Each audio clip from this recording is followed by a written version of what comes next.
यासां हरि कथोद्गीतं पुनाति भुवनत्रयम्।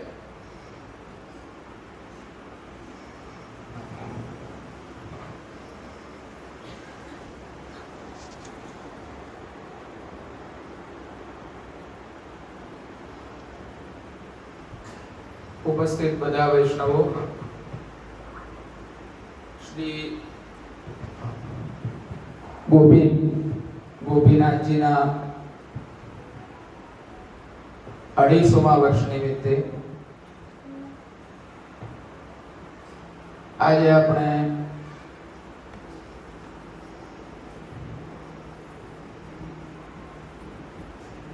છ મહિના થયા ગોપીનાથજીના ઉત્સવને.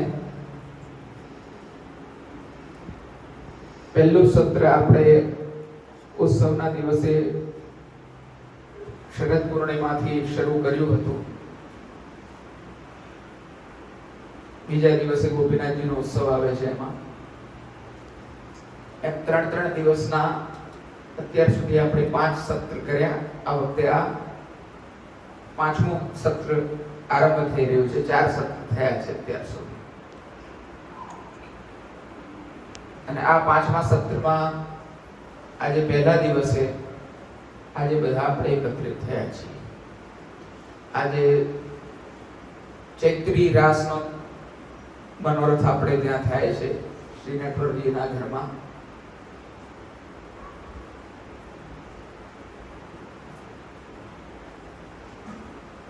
नटवर गति प्रत्यत है भक्तन उर परसत है.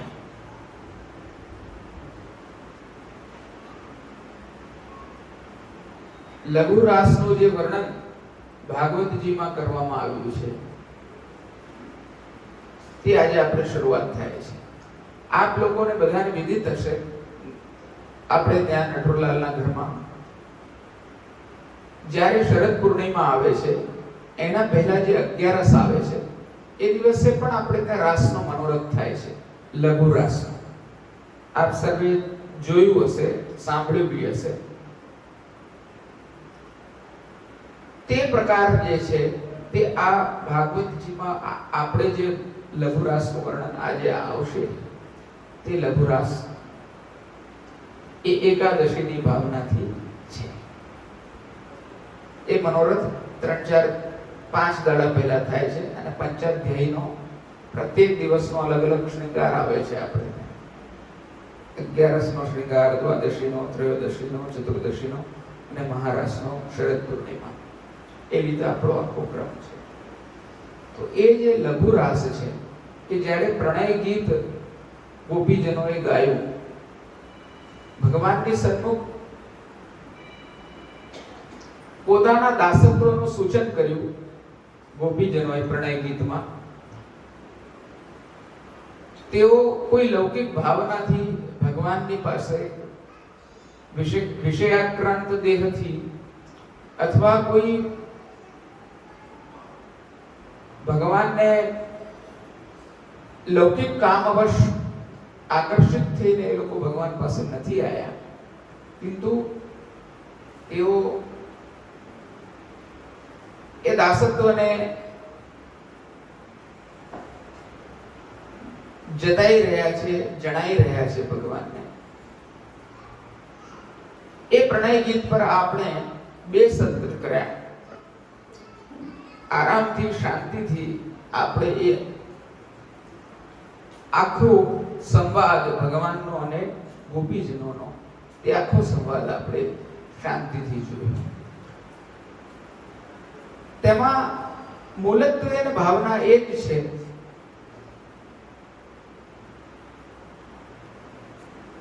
કે ભગવાનને ગોપીજનો એમ કહી રહ્યા છે કે મૈવમ વિભોર હતિ ભગવાન ગદિતન પ્રશંસમ સંતજી સર્વ વિષયાંસ્તવ પાદમૂલમ પ્રાપ્તા.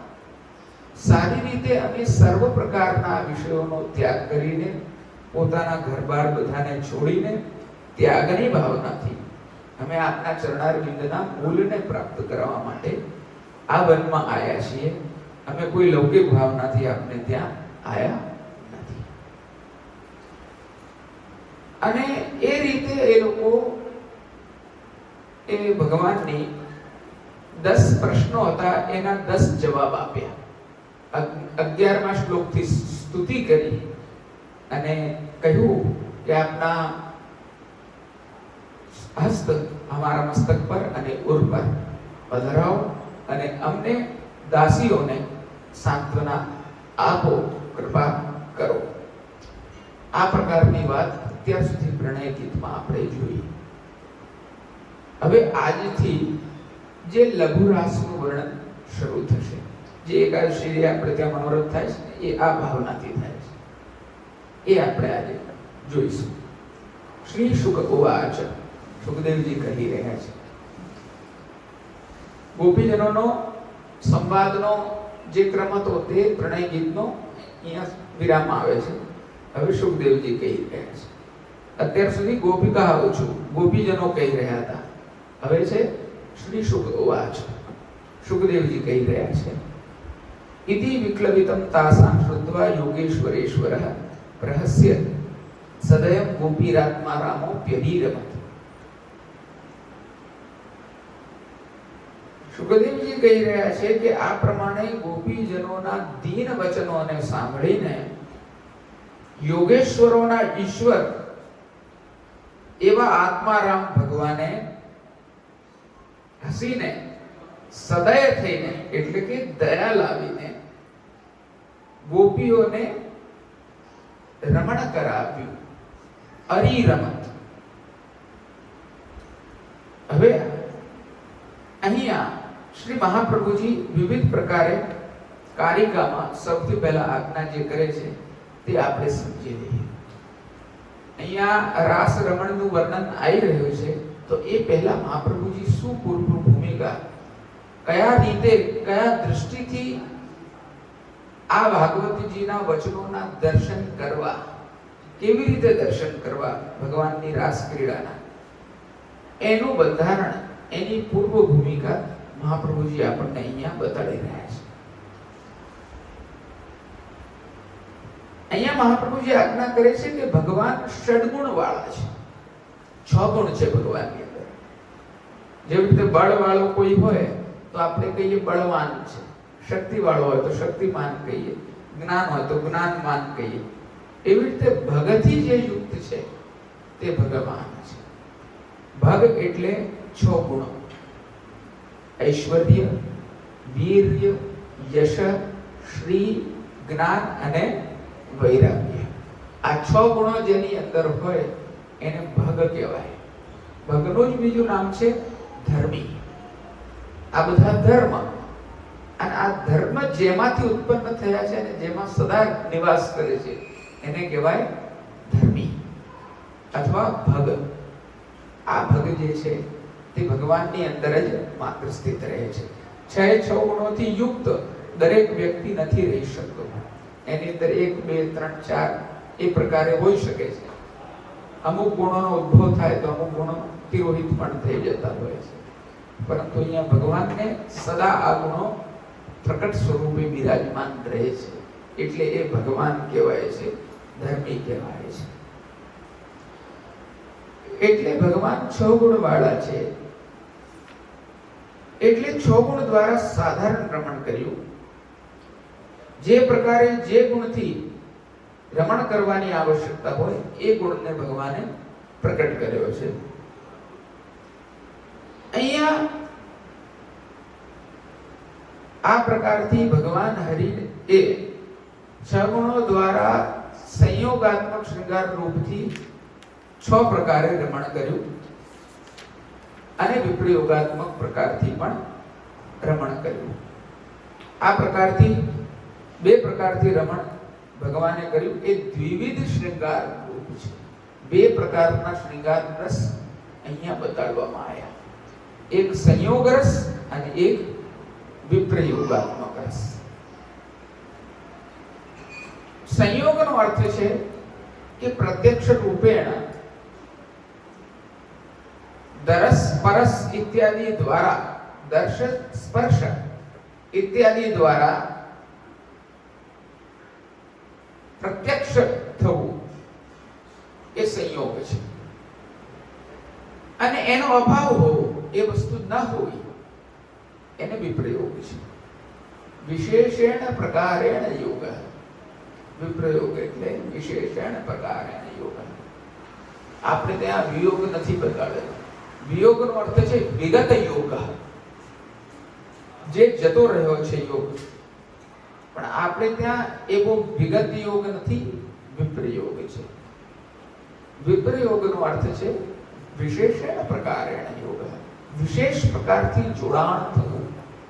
કહેવાનો તાત્પર્ય કે જ્યારે ભગવાન વિપ્રયોગાત્મક પરિસ્થિતિનું દાન આપણને કરતા હોય છે, ત્યારે આપણે સ્મરણ દ્વારા, ચિંતન દ્વારા, મનન દ્વારા પરોક્ષ રીતે એ ભગવાનને આપણા હૃદયમાં સ્થાપિત કરીએ છીએ. એ વિપ્રયોગાત્મક પ્રકાર છે.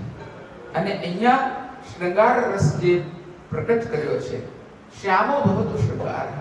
ભગવાન તો સ્વયં શૃંગાર સ્વરૂપ છે, શ્યામ રંગથી યુક્ત છે. શ્યામ રંગ રસશાસ્ત્રમાં શૃંગારનો બતાડેલો છે. અને આ તો આપ સ્વયં શૃંગાર કલ્પદ્રુમ છે. એટલે બે પ્રકારના અહીંયા શૃંગાર બતાડ્યા, સંયોગ અને વિપ્રયોગ. બરોબર? આટલી વસ્તુ સ્પષ્ટ થઈ હશે. કારિકામાં જ મહાપ્રભુજી આગળ કરે છે. પ્રથમ સામાન્ય રમણનું વર્ણન 42માં શ્લોકમાં કરવામાં આવ્યું છે. એ આગળ સૌથી પહેલો જે શ્લોક આવશે તે. હવે વિશેષ રમણ જે છે તે બે પ્રકારનો છે. સામાન્ય સન્મિલાપ થવું અને પછી વિશેષ વિવિધ પ્રકારની ચેષ્ટાઓ થવી. તે વિશેષ રમણ બાહ્ય અને આંતરિક એ બે પ્રકારથી અહીંયા બતાડેલું છે.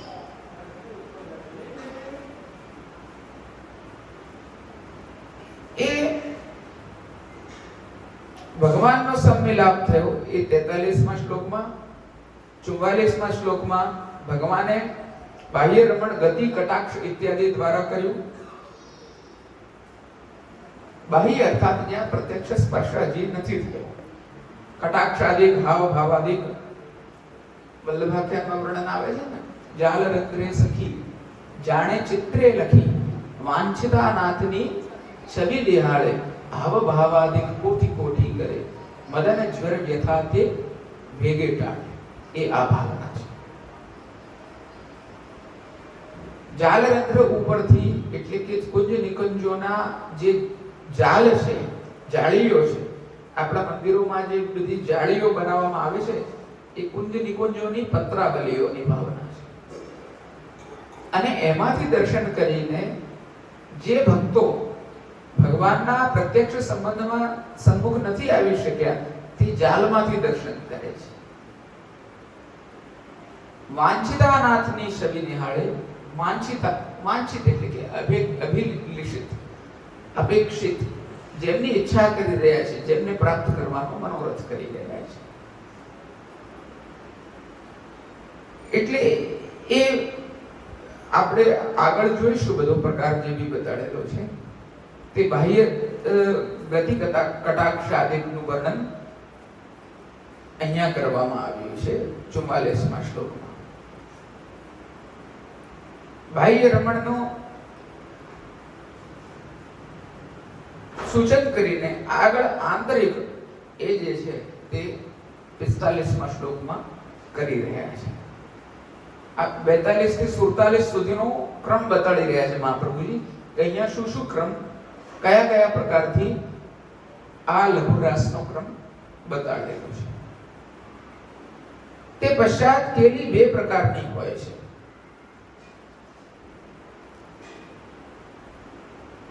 એક છે અજાતસ્મર કેલી અને એક છે જાતસ્મર કેલી.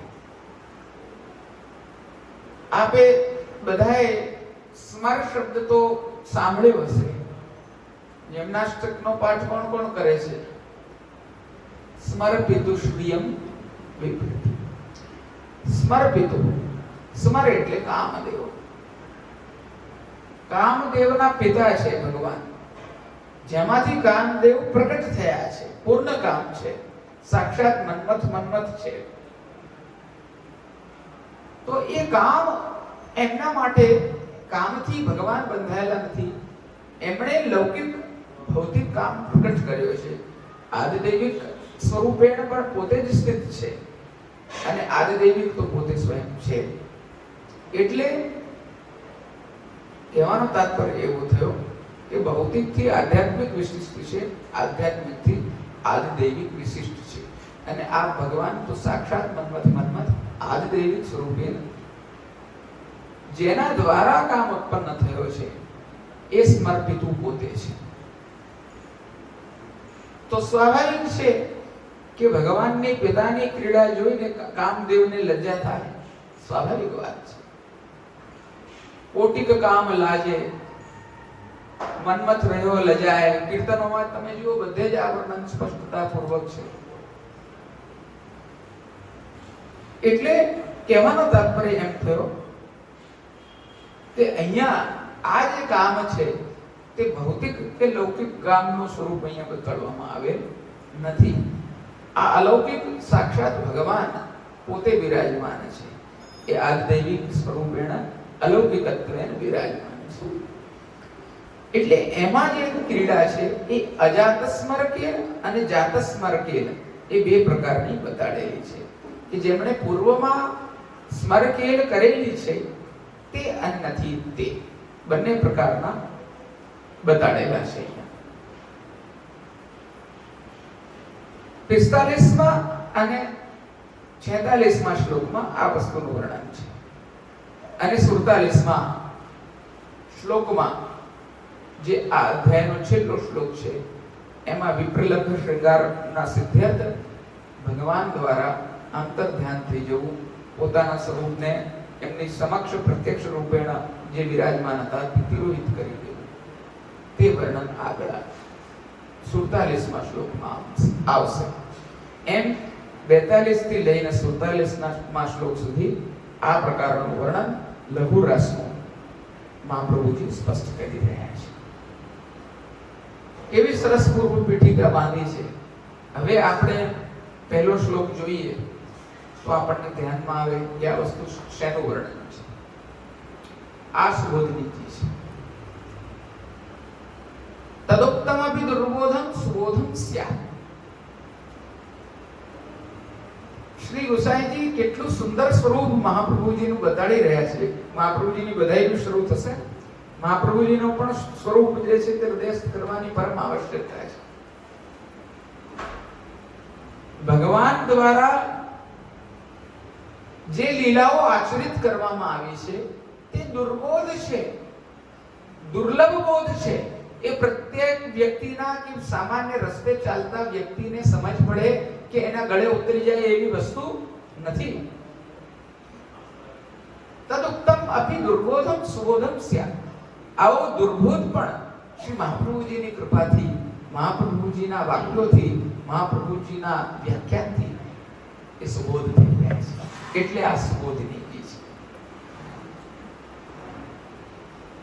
સામાન્ય રીતે આ શૃંગારાત્મક વર્ણન સાંભળીએ તો આપણને એવું લાગે કોઈ સાહિત્યનું વર્ણન છે કે કંઈક કવિએ પોતાની કલ્પના કરી હશે કે કંઈક વિશિષ્ટ વર્ણન કરવા માટે આ પ્રકારના શૃંગારનું અહીંયા ભાગવતજીમાં સુખદેવજીએ કંઈક વર્ણન કરી દીધું હશે. પણ એવું અહીંયા કદાપી નથી. પ્રત્યેક શબ્દ જે છે તેની અંદર જે રહેલો આ સિદ્ધાંતનો રસ છે તે આપણા દ્વારા ભક્તિભાવથી પીવા યોગ્ય છે. એ જ અમૃત છે, એ જ ભાગવતામૃત છે, એ જ ભાગવતનો રસ છે.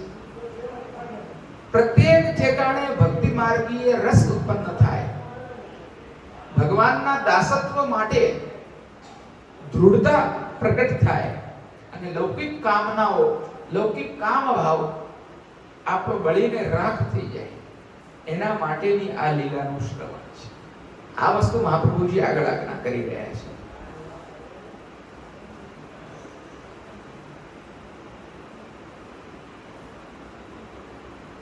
હવે આગળ અહીંયા કહી રહ્યા છે 47 સુધી ગોપીજનોના સૌભાગ્યનું વર્ણન અને 48માં શ્લોકમાં ભગવાનના તિરોધાનનું વર્ણન છે. હવે અહીંયા આજ્ઞા કરી રહ્યા છે કે ભગવાન તિરોહિત કેમ થયા? જ્યારે અજાતસ્મર કેલ એવા ગોપીજનો જાતસ્મર કેલ થયા, આ પ્રકારના શરૂઆતથી સંયોગાત્મક વિપ્રયોગાત્મક રસ, એમાં બાહ્ય રમણ, આંતરિક રમણ, અને એના દ્વારા સૌભાગ્ય ઉત્પન્ન થવું, આ બધું પ્રકટ થવાથી તો ઓર નિશ્ચિત રૂપેણ કામ ભાવની તો વૃદ્ધિ થાય છે. કામ રસ તો આપણે કહી શકીએ કે એક પરાકાષ્ઠાની પરિસ્થિતિ પર પહોંચવા માટે તૈયાર થાય છે. તો ભગવાનનું તિરોધાન થવું કેમ? જો લૌકિક પુરુષ હોત, જો કોઈ લૌકિક કામ આચરણ કરનાર વ્યક્તિ હોત, તો એ ત્યાંથી દૂર થાય એવી પરિસ્થિતિ ઉત્પન્ન ના થાય. એટલે જ આ ભગવાન છે અને એટલે જ આ ભક્ત છે. અહીંયા ભગવાનનું ભગવાનપણું સૂચિત કરનાર જે પ્રસંગ છે તે આ તિરોધાન લીલા છે. જો સામાન્ય વ્યક્તિ હોય તો આવા સંયોગને એ વ્યક્તિ છોડતો નથી. એવી પરિસ્થિતિને એ નિશ્ચિત રૂપે એ પરિસ્થિતિમાં એને ભાન જ નથી હોતું. પણ અહીંયા તો આ ભગવાન છે, આ કામથી બંધાતા નથી, આ પૂર્ણ કામ છે. એટલે એ ભગવાન 48મા શ્લોકમાં એનું વર્ણન આવે છે કે ભગવાન એ સૌભાગ્યનું મદ જે પ્રકટ થઈ ગયું છે, દીનતાનો જે ક્ષય થઈ ગયો છે. અહીંયા જે કીધું ઇતિ વિક્લવિતમ તાસામ શ્રુત્વા યોગેશ્વરેશ્વર, આ લોકોનો દૈન્ય જોઈને, એમની વિકલન જોઈને જે ભગવાને લઘુ રાસ રમણની શરૂઆત કરી હતી, તે સૌભાગ્યનું મદ એમણે જોયું તો એ એમનું દૈન્ય ખંડિત થઈ ગયું છે સૌભાગ્ય મદના કારણે.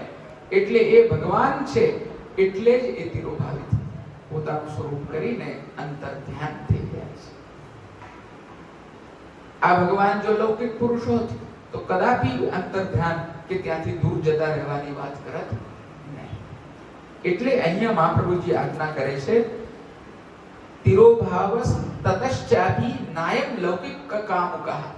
લૌકિક કામુક વ્યક્તિની જેમ નથી આ, ન અયમ નાયમ.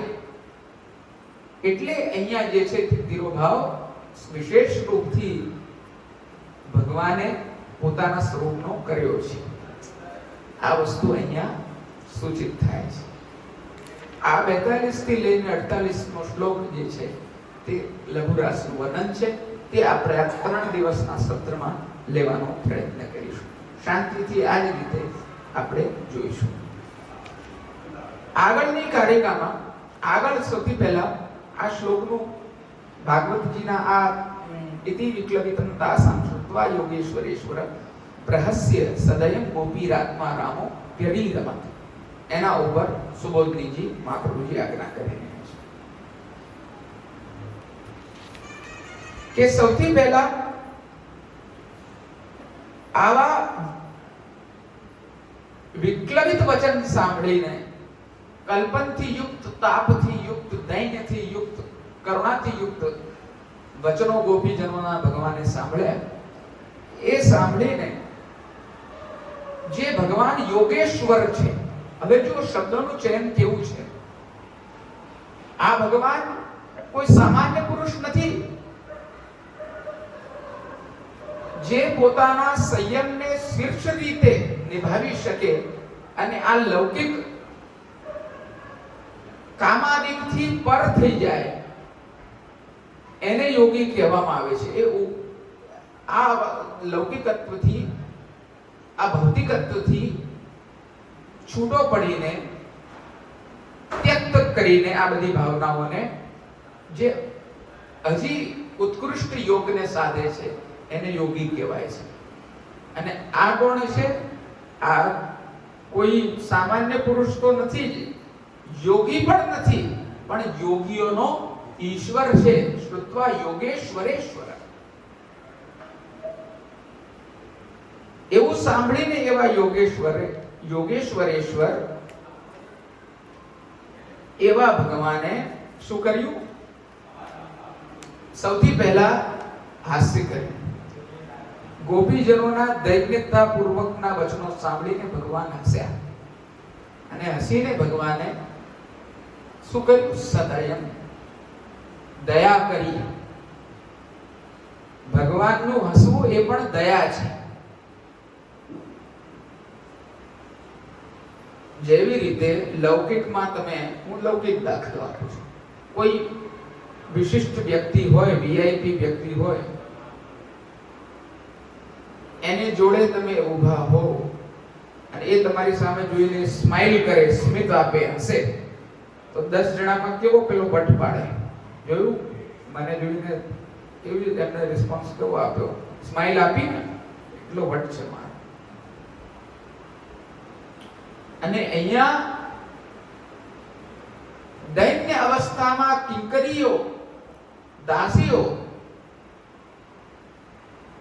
થયેલા ચરણોમાં પડેલા એવા ગોપીજનો કે જેમને ભગવાને ઉપદેશ આપ્યો હતો કે તમે અહીંયાથી જતા રહો, એમણે એમના ઉપર કરુણા કરી, દયા કરીને એમને સ્મિત આપ્યું, હસ્યા ભગવાન. સદયમ શબ્દનું અહીંયા વૈષ્ણવો ખૂબ મહત્વ છે. આપણને લાગે છે કે અહીંયા કંઈક વાક્ય રચના સેટ કરવા માટે સદયમ શબ્દ વાપરી દીધો હશે. અહીંયા જ આ વસ્તુ ભગવાનની આપણે પ્રત્યેક સોપાન પર, પ્રત્યેક સ્ટેપ પર ભગવાનનું ભગવાનપણું જોઈશું આ લીલાઓમાં. એ જ આપણે ત્યાંનો સિદ્ધાંત છે. આવું સાંભળીને પહેલા તો ભક્તની વાત સાંભળવી, જે ભક્તની વાત ભગવાન સાંભળી લે એ જ વસ્તુ કેટલી મોટી થઈ ગઈ. તો શ્રુત્વા યોગેશ્વરેશ્વર અને યોગેશ્વરેશ્વર સાંભળીને કોણે? તો કે યોગેશ્વરેશ્વરે શું કર્યું? તો સૌથી પહેલા રહસ્ય હસ્યા.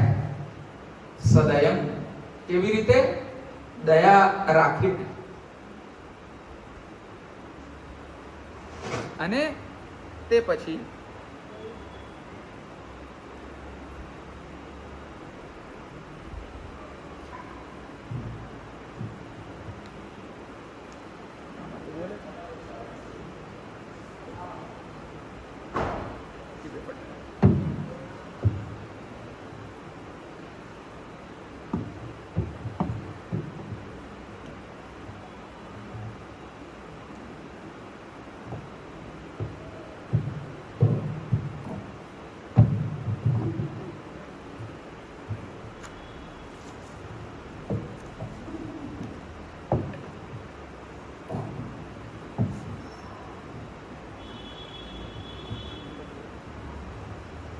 ફિટ કરી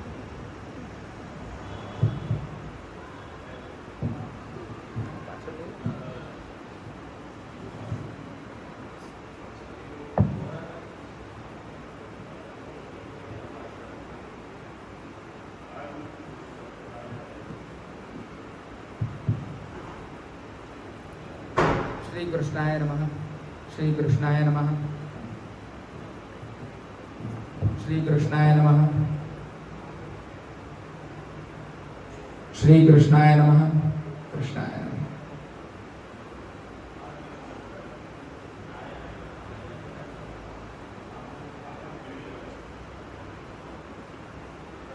ભગવાને હાસ્ય કર્યું, સદયમ, દયા કરીને. અને આત્મા રામોપી, જે ભગવાન પોતે આત્મા રામ છે, કહેવાનો તાત્પર્ય કે જે પોતે આત્મમાં રમણ કરનારા છે. આત્મા રામોપી અરિરમત, એમણે રમણ કરાવ્યું. આત્મા રામ હોવા છતાંય એમને રમણ કરાવ્યું. હવે આત્મારામ શબ્દ ખૂબ સાર્થક શબ્દ છે.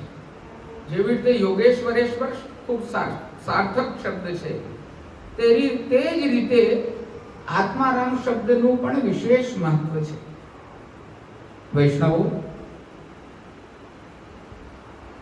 હરિરાયજી શિક્ષાપત્રમાં પણ આજ્ઞા કરે છે. ચોથા શિક્ષાપત્રમાં વાક્ય છે,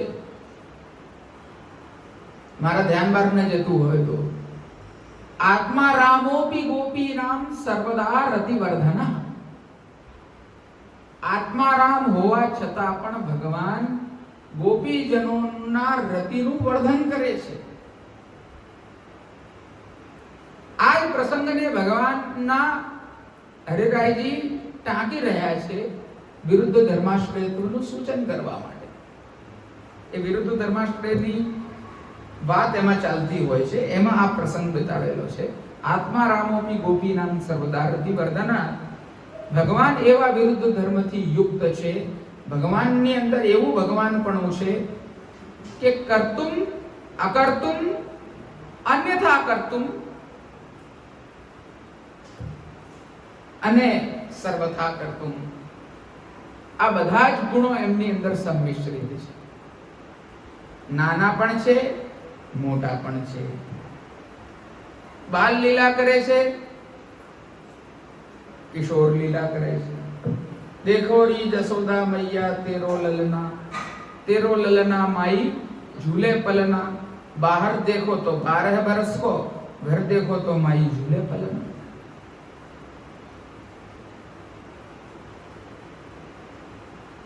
बैठे कदम तर बैनु बजावे, कुंजन केल करे ललन.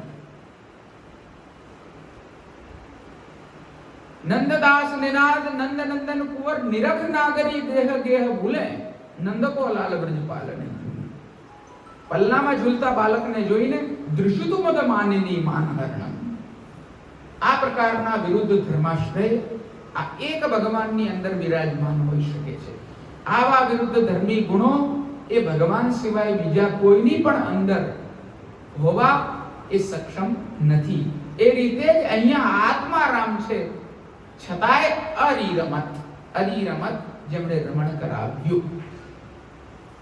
આત્મારામ છે ભગવાન. વેદોમાં શ્રુતિઓના અનેક વાક્યો એવા છે કે ભગવાન આત્મામાં રમણ કરનારા છે.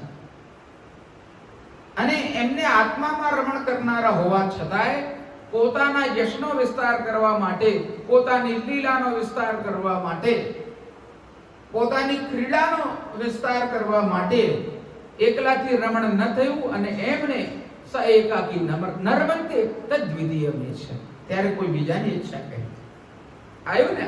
આત્મારામોપી અરિરમત, એ જ વાક્ય આવી ગયા. પતિ ચ પત્ની અભવતામ.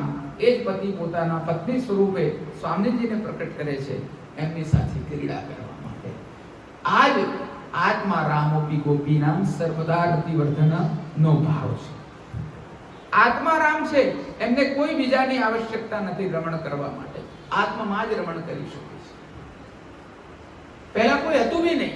એક સન બહુધા વિચાર શતગુમ શુક્રાણી યત્રૈકમ ભવંતિ સર્વે વેદા યત્રૈકમ ભવંતિ સમાનસીન આત્મા જના.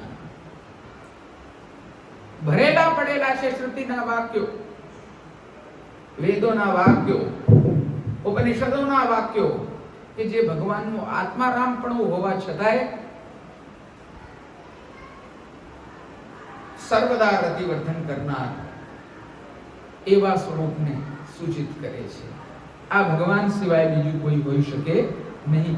યોગેશ્વરેશ્વર છે, આત્મમાં રમણ કરનારો છે, છતાંય ગોપીજનોની ભક્તિ જોઈને, એમના પોતાના ભાવ જોઈને, એમના પોતાના મનોરથ જોઈને એ પ્રકારના तेरी ब्रोहन की मरोरन के ललित त्रिभंगी भय अंजन दे चित जो भय तु श्याम बाम.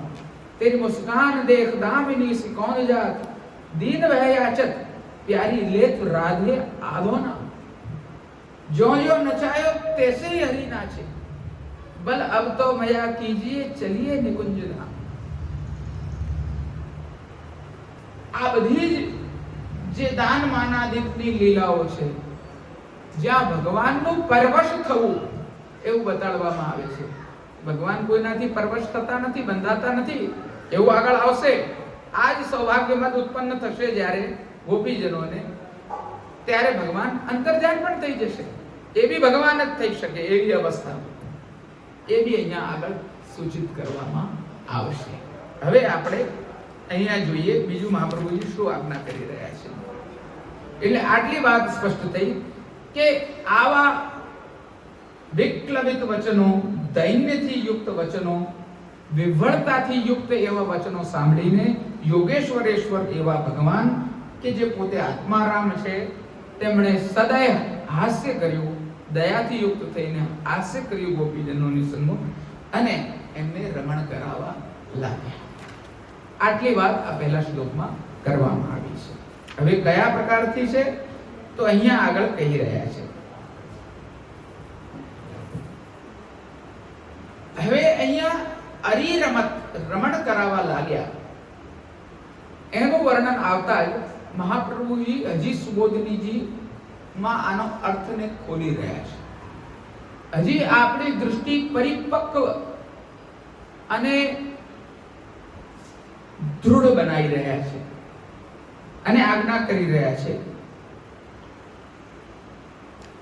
ક્રિયા સર્વાપી સૈવાત્ર પરમ કામો ન વિદ્યતે તાસામ કામસ્ય સંપૂર્તિર નિષ્કામે નેતિ તાસ્તથા કામેન પૂરિતઃ કામઃ સંસારમ જનયેત સ્ફુટઃ કામાભાવેન પૂર્ણસ્તુ નિષ્કામસ્યાત ન સંશયઃ અતો ન કાપી મર્યાદા ભગ્ના મોક્ષ ફલાપી ચ.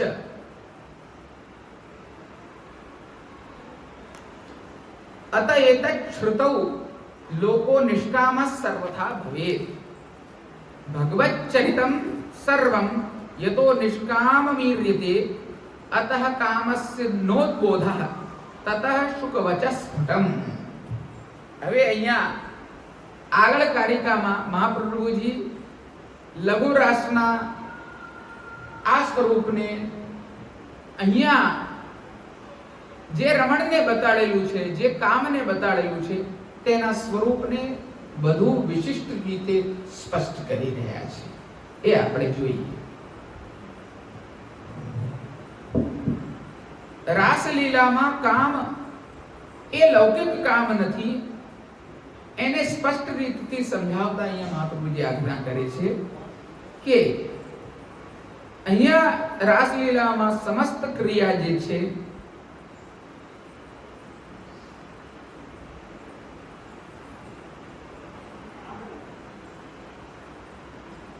એ લૌકિક કામ ક્રીડામાં જોવામાં આવે છે.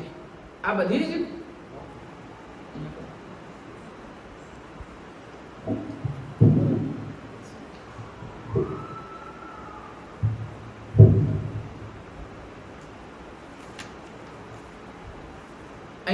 અહીંયા જે કોઈ પણ પ્રકારની ક્રિયાઓ બતાડવામાં આવી છે તે યદ્યપિ લૌકિક કામ ક્રીડાની ક્રિયાઓ જે હોય છે તેવી છે, પરંતુ અહીંયા કામ નથી.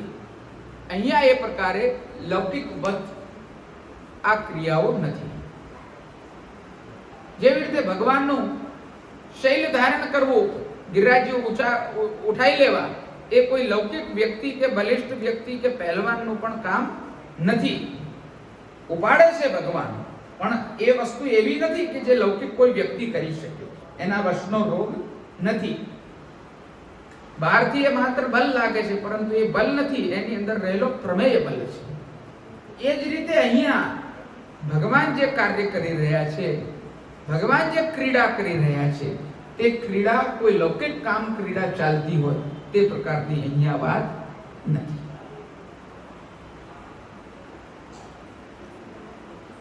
હવે અહીંયા સમજવા જેવી વાત છે કે ભગવાન પોતે એક વસ્તુ સ્પષ્ટ થઈ ગઈ કે ભગવાન આત્મા રામ છે, ભગવાન યોગેશ્વરેશ્વર છે. સ્પષ્ટ રીતે સુખદેવજીએ શરૂઆતમાં જ આજ્ઞા કરી દીધી. તો આ વસ્તુથી સ્પષ્ટ થાય છે કે ભગવાનની અંદર કોઈ લૌકિક કામ રહેલું નથી. એ વસ્તુ તો સ્પષ્ટ થઈ.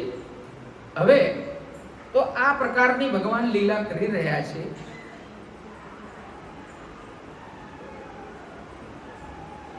તેમાં ભગવાનનું ભગવાનપણું એવું છે કે જેવી રીતે ગીતાજીમાં કીધું અને આપણે પ્રણય ગીતમાં પણ શરૂઆતમાં જોયું, ભજસ્વ, અમને ભજો, ભગવાનને કહી રહ્યા છે. અને ગીતાજીમાં ભગવાને આજ્ઞા કરી, યે યથા મામ પ્રપદ્યન્તે સ્તાંસ તથૈવ ભજામ્યહમ. જે મને જેવી રીતે ભજે છે હું તેને તેવી રીતે ભજું છું.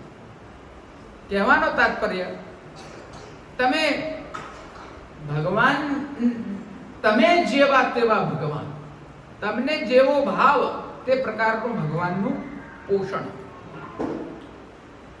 તો અહીંયા જો લૌકિક કામથી યુક્ત ગોપીજનો હોત તો લૌકિક કામથી યુક્ત ભગવાન થાય. પણ અહીંયા ભગવાન લૌકિક કામથી યુક્ત નથી, કારણ કે યોગેશ્વરેશ્વર તરીકે બતાડેલા છે, કારણ કે પોતે આત્મારામ તરીકે બતાડેલા છે.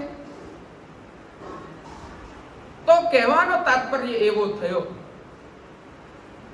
કે સામે પાત્ર પણ લૌકિક પાત્ર નથી, લૌકિક કામથી યુક્ત નથી. કેમ કે અહીંયા સ્પષ્ટત્વેન ભગવાનને યોગેશ્વરેશ્વર અને આપ્તકામ આત્મારામ બતાડેલા છે. એટલે ભગવાનનું આત્મારામ થવું, ભગવાનનું યોગેશ્વરેશ્વર હોવું એ જ સૂચિત કરે છે કે યે યથા મામ પ્રપદ્યન્તે સ્તાંસ તથૈવ ભજામ્યહમ. જે મને જેવી રીતે ભજે છે હું એવી રીતે ભજું. અલૌકિક ભાવથી બ્રજ ભક્તો ગોપીજનો પાસે આવ્યા છે અને અલૌકિક ભાવાત્મક જ પોષણ આ ભગવાનનું અહીંયા સૂચિત કરવામાં આવ્યું છે, એવો મહાપ્રભુજીનો મત છે. જો લૌકિક કામ હોત તો લૌકિક કામ જનિત સંસાર, વિવિધ પ્રકારના બાળકો થાય, વિકારયુક્ત થવું થાય ઇત્યાદિ લક્ષણો દેખાય. પણ અહીંયા એવા કોઈ લક્ષણો ઉત્પન્ન પ્રકટ થયા નથી. આ વસ્તુ પણ એ વસ્તુ સૂચિત કરે છે કે અહીંયા જે કામ છે તે લૌકિક ભૌતિક કામ નથી. ત્રીજી વસ્તુ અહીંયા આજ્ઞા કરી રહ્યા છે, એટલે અહીંયા રાસલીલામાં કોઈ પણ પ્રકારના મર્યાદાનો ભંગ નથી. આ લીલા મોક્ષ આપવા વાળી છે એવું બતાડેલું છે. એટલે જે મનુષ્ય આને નિષ્કામ ભાવથી શ્રવણ કરે છે, આ રાસલીલાને, તે વ્યક્તિનો જે લૌકિક કામ છે મનમાં રહેલો તે નાશ પામે છે, એવી આ પંચાધ્યાયની ફલશ્રુતિ છે.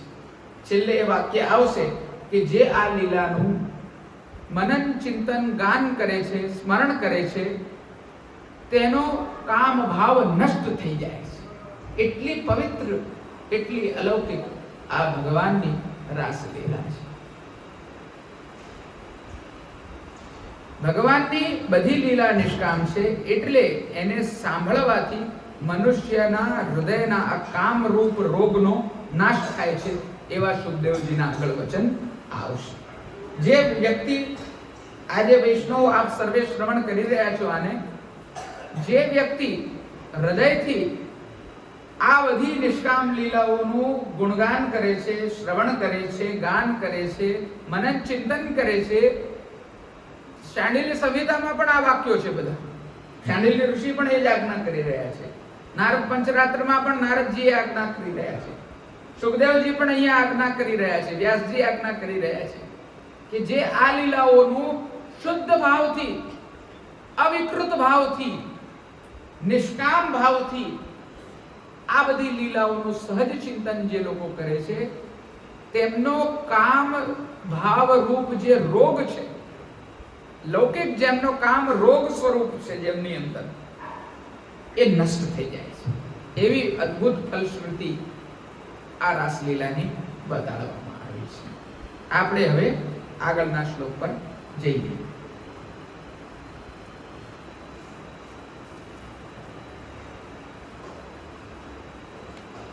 હવે સામાન્ય લીલા મુક્તવા વિશેષ લીલામાં, સામાન્ય લીલા કહીને હવે વિશેષ લીલાનું વર્ણન કરે છે.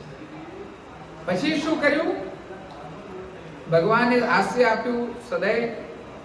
હવે આગળ કહે છે, તાભી સમેતા વિરદાર ચેષ્ટિતઃ પ્રિયે ક્ષણોત્ફુલ્લ મુખી વિરચ્યુતા ઉદારહાસ દ્વિજકુંદ દીધિ તિર્વ્યચ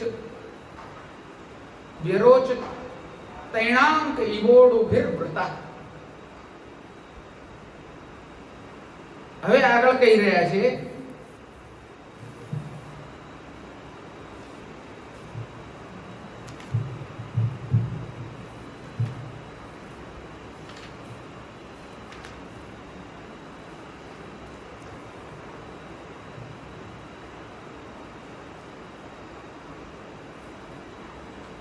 પ્રિયના એવા ભગવાનના દર્શન કરીને પ્રફુલ્લિત થયા છે કોણ? ગોપીજનો. મુખ જેમના પ્રફુલ્લ મુખ જેમના થઈ ગયા છે તેવા અને જે ભગવાનની પાસે આવેલા છે એવા ગોપીજનોથી વીંટળાયેલા ઉદાર ચરિત્ર વાળા અને જેમના ઉદાર હાસ્ય વાળા દાંત કુંદ પુષ્પોની શોભા રહેલી છે એવા અચ્યુત ભગવાન નક્ષત્રોથી વીંટળાયેલા ચંદ્રની માફક શોભાવા લાગ્યા. ચંદ ગોવિંદ ગોપી તારા ગણ બને રાસને બનવાય. રાસમાં જે વર્ણન છે આપણા કીર્તનોમાં, આ જે ઊભ વર્ણન, આનું આ જ વર્ણન, લેશ માત્ર પણ અલગ વર્ણન એમાં નથી. અહીંયા ભગવાન જે છે તે એવા ગોપીજનોથી આવિષ્ટિત થઈ ગયા કે જેમના દર્શન કરીને એમના મુખ જેમના પ્રફુલ્લિત થઈ ગયા છે, જે પોતે ઉદાર ચરિત્ર વાળા છે અને ઉદાર હાસ્ય વાળા છે. હાસ્ય એટલે કે જેમનું હાસ્ય ઉદાર છે. સદયમ કીધું ને, પ્રહાસ્ય સદયમ, પહેલા એવું વર્ણન આવ્યું. હવે અહીંયા કે છે ઉદાર હાસ્ય, ઉદાર ચરિત્ર. એટલે અહીંયા આગળ કહી રહ્યા છે કે હજી સુધી જેમને સ્મરકેલ થઈ નથી એવા ગોપીજનો પ્રથમ ભગવાનને મળ્યા. અજાત સ્મરકેલ વાળાઓનું વર્ણન છે કે જેમણે પૂર્વમાં સ્મરકેલી કરી નથી એવા જે વ્રજભક્તો છે, એટલે કે કુમારીઓ છે, કુમારિકાઓ છે, એ ભગવાન સન્મુખ બિરાજમાન છે. એ ભગવાનને સર્વપ્રથમ મળે. આમાં માનના પદોમાં આ અજાતસ્મર કેલી ના અનેક પ્રકારના વર્ણનો જોવા મળે છે. તું મોહે કિત લાઈરી यह गली कर सो कर मिलत दूती सो खीजत और उर आनंद मई, એવું કંઈક છે. મારા ધ્યાનમાં નથી આવતું પદ. કહેવાનો તાત્પર્ય એવો કે એ અજાતસ્મર કેલ છે. હવે અહીંયા જે છે તે એમનું સલજપણું જે છે તે નિવૃત્ત થઈ રહ્યું છે. પહેલા ગોપીજનો ભયના લીધે ભગવાનથી છૂટા હતા અને હવે ભગવાન પાસે આવ્યા છે. એ લજ્જા દૂર થઈ છે, ગત લજ્જા. પછીથી ભગવાન ઉદાર ચેષ્ટિત થયા. ઉદાર ચેષ્ટિત એટલે કે જેમની ચેષ્ટા ઉદાર છે. ચેષ્ટાનો અર્થ છે કે હાવ ભાવાદિક. એ ભગવાને ઉદાર પ્રકટ કર્યા, ઉદારતાથી કરી. તે રસ વિષયની વાત છે. અહીંયા મહાપ્રભુજી સ્પષ્ટ રૂપે આજ્ઞા કરી રહ્યા છે. યથા તાસામ મહાનેવ રસ આવિર્ભવતી તથા કામ શાસ્ત્ર સિદ્ધ લીલા સર્વા એવ કૃતવાન. જેમ ગોપીજનોનો મહાન જ રસ પ્રકટ થાય છે, તેમ ભગવાને કામ શાસ્ત્રમાં બતાવેલી બધી લીલાઓ પ્રકટ કરી. અત્યાર પછી ગોપીજનોની અંદર પૂર્ણ રસ પ્રકટ થયો. પ્રિયના ભગવાનના દર્શન કરવા માટે ગોપીજનોના મુખ વિકસિત થયા. દર્શન કરવા માટે મુખ વિકસિત થયા, અથવા જેમ સૂર્યના કિરણથી મુખ પ્રફુલ્લિત થાય છે તે પ્રમાણે પ્રિયના દર્શન કરવાથી ગોપીજનોના મુખ પ્રફુલ્લિત થયા. અહીંયા દર્શનનું મહત્વ આગળ ગોપી ગીતમાં પણ આવશે. રહસી સંવિદમ રુચ્છયોદય પ્રહસિતાનનમ પ્રેમ વીક્ષણમ. આ પ્રેમ વીક્ષણમનું પ્રાથમિક સ્વરૂપ છે પેલું પ્રેમ વીક્ષણમનું વિપ્રયોગાત્મક શૃંગારમાં ફલાત્મક સ્વરૂપ છે. અહીંયા વીક્ષણ એટલે કે દર્શન જ થઈ રહ્યા છે, જોવું થઈ રહ્યું છે માત્ર, પણ એનું સ્વરૂપ અહીંયા પ્રાથમિક રૂપે અને પેલું વિપ્રયોગાત્મક આ પ્રત્યક્ષ રીતે છે. એટલે સંયોગાત્મક અવસ્થામાં પ્રેમ વીક્ષણ છે, પેલું જે છે તે વિપ્રયોગાત્મક અવસ્થામાં પ્રેમ વીક્ષણનું ચિંતન છે. આનું ચિંતન ગોપી ગીતમાં થશે. સમજાય છે ને વૈષ્ણવો? કેટલી અદ્ભુત યુતિઓ બેસાડેલી છે અહીંયા. એટલે અહીંયા આગળ કહી રહ્યા છે કે એમના મુખ જે છે તે પ્રફુલ્લિત થઈ ગયા, પ્રસન્નતાથી યુક્ત થઈ ગયા. આ પહેલા એ કેવી પરિસ્થિતિમાં હતા કે ઇતિ વિક્લવિતમ, એ વિકલનની પરિસ્થિતિમાં હતા, અને અહીંયા જે છે તે પ્રફુલ્લિત થઈ ગયા. આ ભગવાનની ક્રીડા કેવી છે સમજવા જેવી વાત છે. પોતે વિરુદ્ધ ધર્મોને ધારણ કરે છે અને જીવ જે છે, ભક્ત જે છે, તેમને પોતાના વિરુદ્ધ ગુણોથી તેમની અંદર પણ એ વિરુદ્ધ ભાવોને જે છે તે પૂર્ત કરે છે. જે હસે છે તે રડે છે, જે રડે છે તે પાછા હસે. એ અચાનક એનું પરિવર્તન કરી દેવું, તાપોનું નિવારણ કરી દેવું, દુઃખોનું નિવારણ કરી દેવું, સુખનું દાન કરવું, આ ભગવાનના જ લક્ષણ છે. બીજા કોઈના આ પ્રકારનું લક્ષણ હોઈ શકે નહીં. પ્રત્યેક ઠોર પર ભગવાનના ગુણો એ આપણને જોવા મળશે. હવે અહીંયા કહી રહ્યા છે વાસ્તવિક રીતે ભગવાનના અધરમાં રહેલો રસ લેવાના માટે ગોપીજનોએ પોતાના મુખ વિકસિત કર્યા. જ્યારે ગોપીજનો ભગવાન હવે અહીંયા જે છે તે કે ભગવદ રસ જે છે તે શિથિલ થઈ જાય તો, જેવી રીતે કોઈ ફૂલ હોય એમાંથી મધુકર એટલે કે ભમરો રસ પી જાય, અથવા ફૂલ હોય તે સુકાઈ જાય સમયાંતરે, તેવું અહીંયા હશે તો એવો વિચાર આવે કે ભગવાનના મુખ કમલ કોઈના રસ ગ્રહણ કરેથી શિથિલ થઈ જતા હોય કે વિકારયુક્ત થઈ જતા હોય, જેવી રીતે સામાન્ય લક્ષણો જોવામાં આવે છે લૌકિક અવસ્થાઓમાં, પણ અહીંયા એ પ્રકારનું નથી. એ બતાવવા માટે કહી રહ્યા છે મુખી વિરચ્યુત અચ્યુત, જે વિકારથી યુક્ત નથી થતો તેવા ભગવાન. અચ્યુતનો અર્થ છે કે જે ચ્યુત એટલે કે વિકારથી યુક્ત થતો નથી, એને કહેવાય છે અચ્યુત. તો અહીંયા ભગવાન માટે કયો શબ્દ વાપર્યો છે? અચ્યુત. એટલે ભગવાનમાંથી કંઈ પણ જતું રહેતું નથી. આ જેવી રીતે સમુદ્ર છે, એમાંથી ગાગર જાય તો એ સાગરને અંતર પડે નહીં.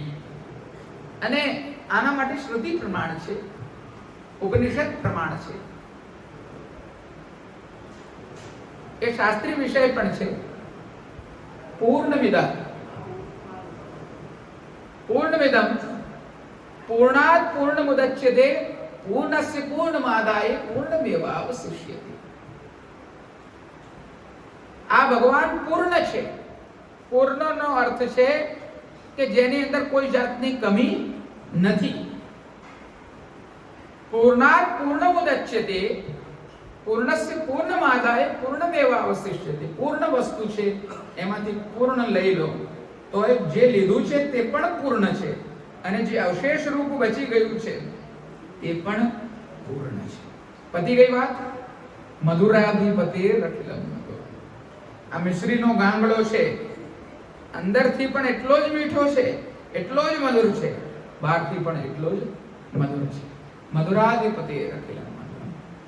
દરેક ચરિત્ર મધુર છે, દરેક લીલા મધુર છે, દરેક પાત્ર મધુર છે, દરેક લીલા સામગ્રી મધુર છે.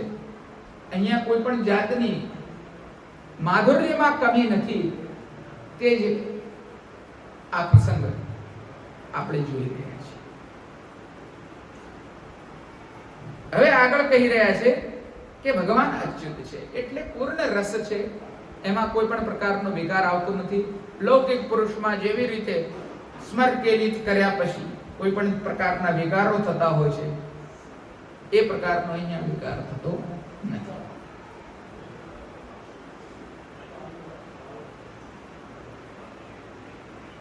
હવે અહીંયા કહે છે કે ગોપીજન અજાત સ્મરકેલી હોવાથી પ્રૌઢ ન હતા એટલે તેમનો રસ સમાપ્ત થઈ જાય એ શંકાને દૂર કરવા માટે સુખદેવજી ઉદાર હાસ શબ્દનો પ્રયોગ કરી રહ્યા છે. હવે આગળ બીજું વિશેષણ આપવામાં આવ્યું છે ભગવાન માટે, ઉદાર હાસ. હાસ્ય જેમનું ઉદાર છે, જેવી રીતે કોઈ દ્રવ્ય આપતો હોય, આપણને વિચાર્યું ના હોય એટલું દ્રવ્ય આપી દે તો આ શું કે ઓહો બહુ ઉદાર છે ફલાણા ભાઈ, એ પ્રકારનો વિચાર આવે છે મનમાં. અને અહીંયા ભગવાન હાસ્ય આપવામાં ઉદાર છે. ભગવાને એવું હાસ્ય આપ્યું કે જેમાં કોઈ પણ પ્રકારની કમી રાખી નહીં, હાસ્ય માત્રથી.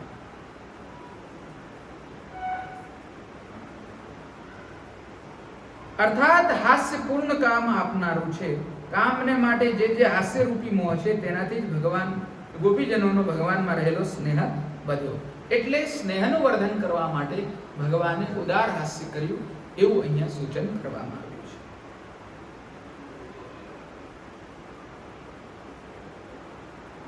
હવે આના દ્વારા ભગવાનના સ્વરૂપમાં ધર્મોનું જ્ઞાન અવશ્ય થાય જ, અને તેના માટે મહાત્મ્ય બુદ્ધિ થાય, એટલે કે ભય ઉત્પન્ન થાય. તેથી રસનો ભંગ થઈ જાય. હવે જ્યારે મહાત્મ્ય પ્રકટ ઉજાગર રહે, મર્યાદા રહે, તો પુષ્ટિરસ જે છે તે પૂર્ણત્વે પ્રકટ ન થઈ શકે. એટલે કહેવાનો તાત્પર્ય એવો છે કે જ્યાં ભય રહે ત્યાં શૃંગાર રસ રહી શકે નહીં. કહેવાનો તાત્પર્ય એવો થયો કે એટલે ભગવાને એ રસનો ભંગ ના થાય તે માટે ગોપીજનોમાં મોહ ઉત્પન્ન કરવાની જરૂરના કારણે આ ઉદાર હાસ્ય કર્યું. જેવી રીતે સામાન્ય પ્રસંગોમાં આપણે જોતા હોઈએ છીએ, કોઈ આપણે લૌકિક દાખલો ફરીથી હું આપું છું. કોઈ મોટી વ્યક્તિ, પ્રતિષ્ઠિત વ્યક્તિ સામે બેઠી હોય અને પોતાના હાવભાવ એકદમ સિરિયસ રાખે, ગંભીર રાખે, તો સામે બેસનાર વ્યક્તિ જે હોય એને એનું મૂળ ખબર પડે નહીં. એને મનમાં કઈ પ્રકારની વાત ચાલી રહી છે તે સામે વાળો વ્યક્તિ સમજી શકે નહીં. એને એક પ્રકારની ગભરાટ રહે કે આનો તાત્પર્ય શું છે, આવી રીતે મોડું ચડાવીને કેમ બેઠો છે. અને થોડી વાત કરતા કરતા જો માણસ સહજ થઈને એક સ્મિત આપી દે, હસી લે, એ જ વ્યક્તિ અરે કે યાર આ તો બેસને કે વાત કરી, તો પેલો સામે વાળો વ્યક્તિ જે છે તે રિલેક્સ થઈ જાય.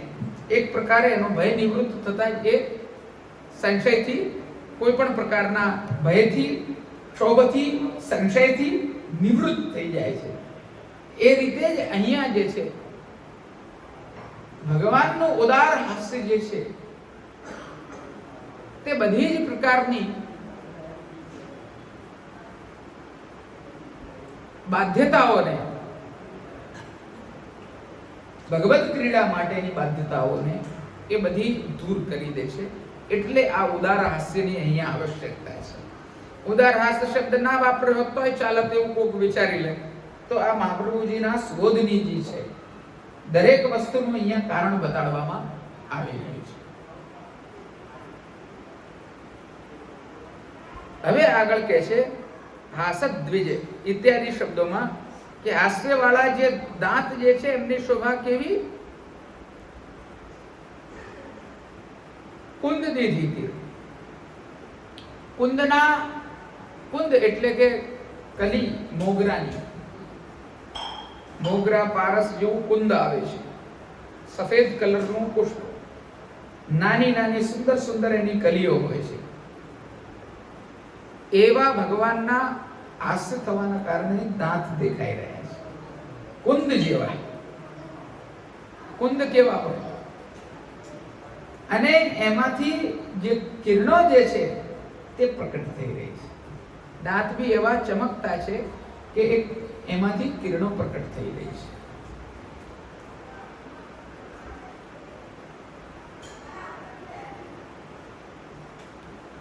હવે અહીંયા બતાડી રહ્યા છે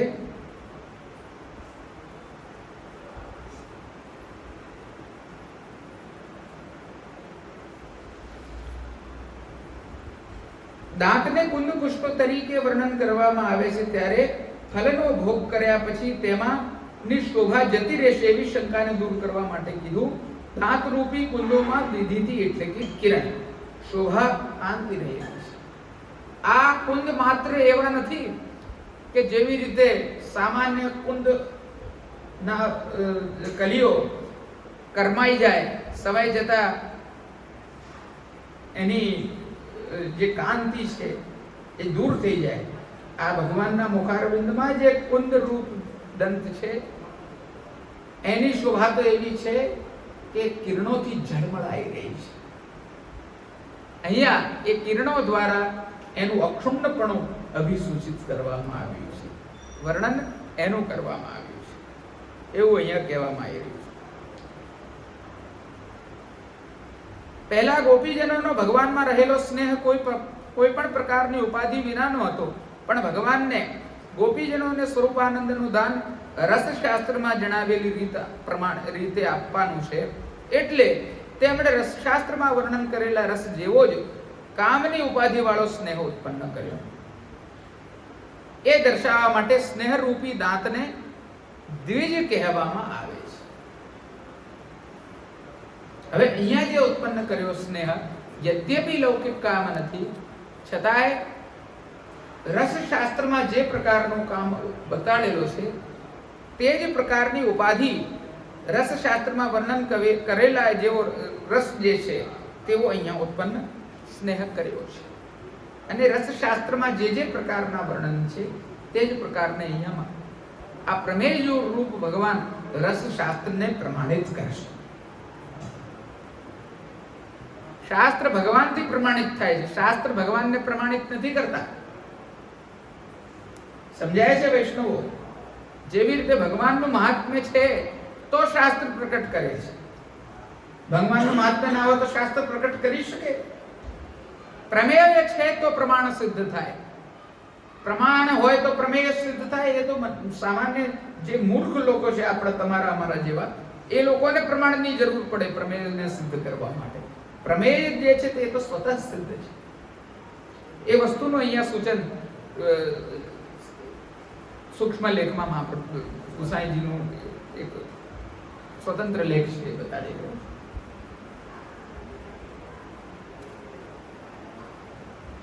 હવે આગળ કહી રહ્યા છે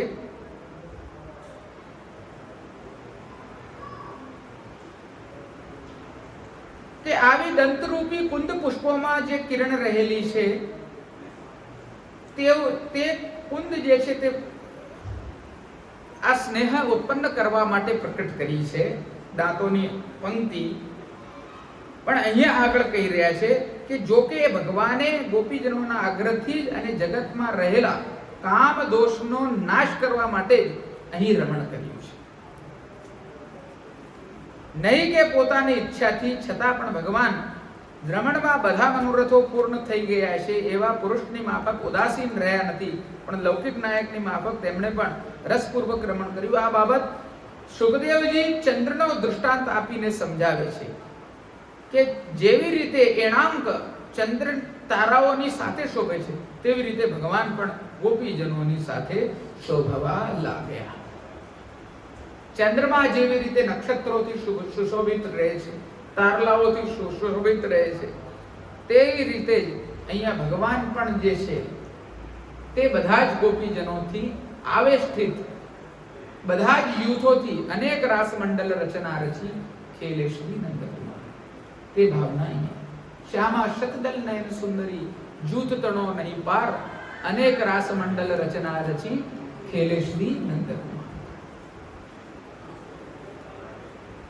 આ પ્રમાણે આ શ્લોકમાં બંધ વિનાની બીજી બધી બાહ્ય સ્પર્શાદિક લીલાનું વર્ણન કરવામાં આવ્યું છે. આ વિશેષ રમણની પ્રથમ લીલા ગોપીજનોના દેહને બાધક થઈ પડેલા વિરાગની રૂપ કામનો નાશ કરનારી છે. અર્થાત અધરામૃતથી ગોપીજનોનો હૃદયમાં રહેલો અગ્નિ નાશ પામે છે. હવે આગળ વિશેષ લીલાની દ્વિતીય લીલા પ્રકટ કરવા માટે પહેલા સુખદેવજીના ઉપગીયમાન એ શ્લોકમાં સામગ્રીનું વર્ણન કરે છે. ઉપગીયમાન ઉદ્ગાયન મનિતા શતયુતપા માલામ બિભ્રત વૈજયંતી વ્યચનન મંડલિન મણ. હવે અહીંયા કહી રહ્યા છે અનેક પ્રકારની સ્ત્રીઓના અનેક પ્રકારના જૂથના અધિપતિ જેમનું ગોપીજનો સમીપમાં ગાન કરે છે એવા ભગવાન ઊંચેથી ગાન કરતા, વૈજયંતી માલા ધારણ કરતા અને વનને શોભાવતા લીલાથી ગતિ કરવા લાગ્યા. હવે અહીંયા ગતિ ઉપર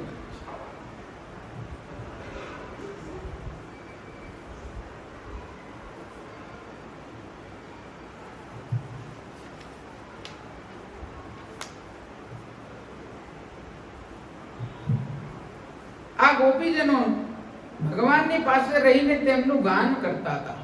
હવે સમજવા જેવી વાત છે.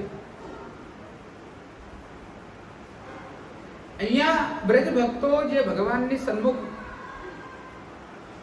વિકલન પણ જે કરી રહ્યા હતા તે પછી પણ એમની અંદર સ્ફૂર્ત મહાત્મ્ય એવું છે કે એ લોકો ગાન કરી રહ્યા છે, ભગવાનના સ્વરૂપ આનંદનો આનંદ લઈ રહ્યા છે, સાથે સાથે એમના ગુણોનું યશગાન કરી રહ્યા છે. આપણે ત્યાં કીર્તન કરવાનો જે પ્રકાર છે, કોઈ એવો સમય યા સેવાનો પ્રકાર ઉપચાર એવું બતાડો મને કે જેમાં ભગવાનના કીર્તન ના થતા હોય. કોમન ચલો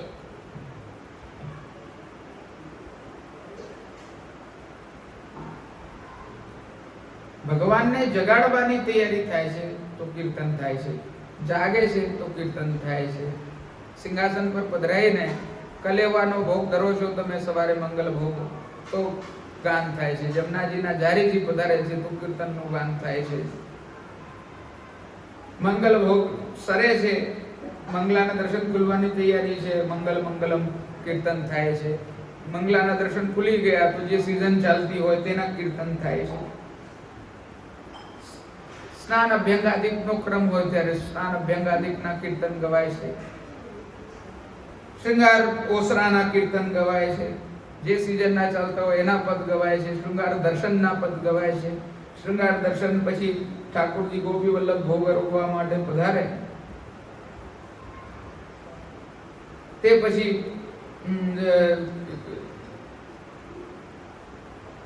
ગૈયા આરોગે છે. આ આખા સમય દરમિયાન 4 પ્રકારના પદો ગવાય છે. માખણ ચોરી લીલાના ગવાય છે, પુરહાનાના ગવાય છે, ગોદોહનના ગવાય છે,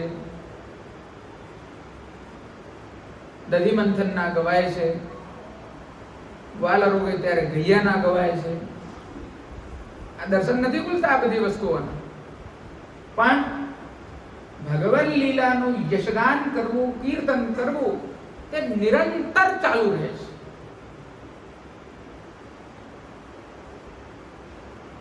ગ્વાલના દર્શન ખુલે છે ત્યારે ગ્વાલના પદ ગવાય છે. વિવિધ પ્રકારના ખેલ વગેરેનું વર્ણન છે એમાં. ચોગાન રમે છે, આ છે તે છે, બધું વર્ણન આવે છે, એ ગવાય છે. રાજભોગ ધરે છે ત્યારે જે પ્રમાણના સીઝન હોય પ્રમાણે ભોજનના પદ ગવાય છે. કુંજ ભોજન કે પદ, નંદ યશોદાજીના વાત્સલ્યના પદ છે ભોજનના. વિવિધ પ્રકારની નંદાલયની લીલા છે, રાગરંગની લીલા છે, પાલભાવની છે, વન લીલા છે, છાક લીલા છે, બાલ લીલા છે, બધી ભોજનની ગવાય છે. રાજભોગના દર્શન ખુલે છે એ પહેલા વીરીના પદ ગવાય છે, આચમન વગેરે થાય છે ત્યારે. રાજભોગમાં જે દર્શન ચાલતા હોય, જે સમય હોય, જે સીઝન હોય તે પ્રમાણના પદ ગવાય છે. બોલો, છે કોઈ સમય એવો છે કે જ્યાં કીર્તન ના ગવાતા હોય? આપણે ત્યાં તો વૈષ્ણવો કીર્તનનું એટલું મહાત્મ્ય છે. આ ભગવાનનું આવિર્ભૂત થવું, ભગવાનનો સંયોગ રસ પ્રકટ કરવાનું મન થવું, આ ઇત્યાદિ આ જે કંઈ પણ છે ને તેનું કારણ જ કીર્તન છે. એનું કારણ પણ કીર્તન છે અને એનું ફલ પણ કીર્તન છે. કલૌ કેશવ કીર્તનાથ, અને કલયુગમાં આ કેશવના કીર્તન દ્વારા જ ઉદ્ધાર છે આપણો.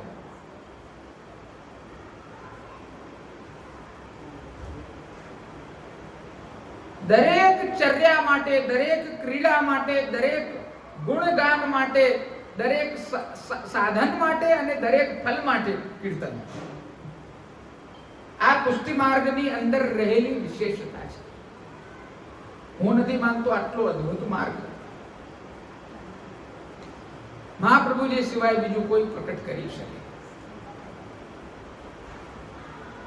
રાસ લીલૈક તાત્પર્ય, મહાપ્રભુજી રાસ લીલૈક તાત્પર્ય છે. અનેક કૃપયૈ તત કથા પ્રદઃ, અને કૃપા દ્વારા એની કથા આપણને આપી છે, પ્રદાન કરી છે. રાસલીલાની કથા મહાપ્રભુજી આપણને પ્રદાન કરી છે. વિરહાનુભવૈકાર્થ સર્વ ત્યાગોપદેશક, મહાપ્રભુજીનું સ્વરૂપ એવું છે કે આમાં જે વિરહનું દાન કરવા માટે જે ત્યાગની આવશ્યકતા અપેક્ષા ગોપીજનોની હતી, તે ત્યાગનું દાન આપણને કરવા માટે કહે છે. એ ત્યાગ કરો. વિરહના અનુભવ માટે લૌકિકનો ત્યાગ કરો.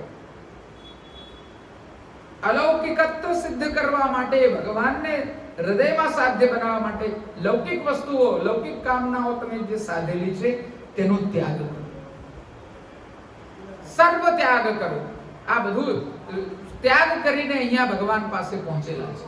સંતજ્ય સર્વ વિષયાન સ્તવ પાદ મૂલમ પ્રાપ્ત.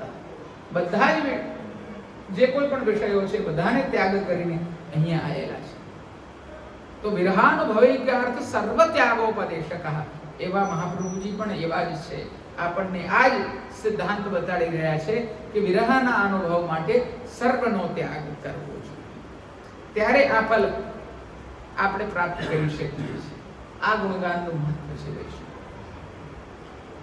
એમને આ લીલાનું શ્રવણ પણ જે છે તે દુર્લભ છે. દરેકને આ લીલા જે છે તે પ્રાપ્ત નથી થતી શ્રવણ કરવા માટે. પણ આ મહાપ્રભુજીની કૃપાથી આટલો આ પક્ષ ખોલીને અને આપણી વિશુદ્ધ મતિથી આપણે આ લીલાના દર્શન કરીએ, એ પ્રકારે રાસલીલૈક તાત્પર્ય એવા મહાપ્રભુજીએ સુબોધનીજીમાં અર્થ ખોલ્યો છે.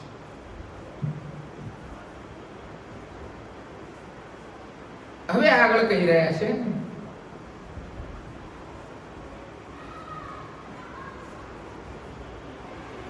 અનેક પ્રકારની સ્ત્રીઓના અનેક પ્રકારના જૂથોના અધિપતિ, જેમનું ગોપીજનો સમીપ ગાન કરે છે, એવા ભગવાન ઊંચેથી ગાન કરતા, વૈજયંતી માલા ધારણ કરતા અને મનને શોભાવતા લીલાથી ગતિ કરવા લાગ્યા. હવે ગોપીજનો જે ભગવાન સન્મુખ ગાન કરી રહ્યા હતા, શૃંગાર રસમાં પણ ગાનનું ખૂબ મહત્વ છે. રસને પ્રકટ કરવા માટે, સંચારિત કરવા માટે ગાયનમાં વૈષ્ણવો, સંગીત શાસ્ત્રમાં પણ સ્થાયી ભાવ, પછી અંતરાત્મક ભાવ, પછી સંચાર ભાવ અને છેલ્લે આભોગ, આમ 4 વિભાગ બતાડેલા છે. કોઈ પણ એક પદ આપણે ગાતા હોઈએ તો સંગીત શાસ્ત્રમાં 4 પ્રકારે કોઈ પદનું ગાન થાય છે. આ શાસ્ત્રનો વિષય છે વૈષ્ણવ. સંગીતનો રસ પણ પ્રકટ કરવા માટે શાસ્ત્રનો સિદ્ધાંત હોય છે. આ ભક્તિ માર્ગીય સિદ્ધાંતોને પ્રકટ કરવા માટે, ભક્તિ માર્ગીય રસને પ્રકટ કરવા માટે ભક્તિ માર્ગીય સિદ્ધાંત હોય છે. એ રીતે સંગીત શાસ્ત્ર જે છે, સંગીત રસનો વિષય છે. સામાન્ય રીતે પણ થઈ શકે છે, કિંતુ એનો સિદ્ધાંત જો ગમ્ય હોય તો એ સંગીતના રસને તમે યુક્ત રીતે વર્ધન કરી શકો છો.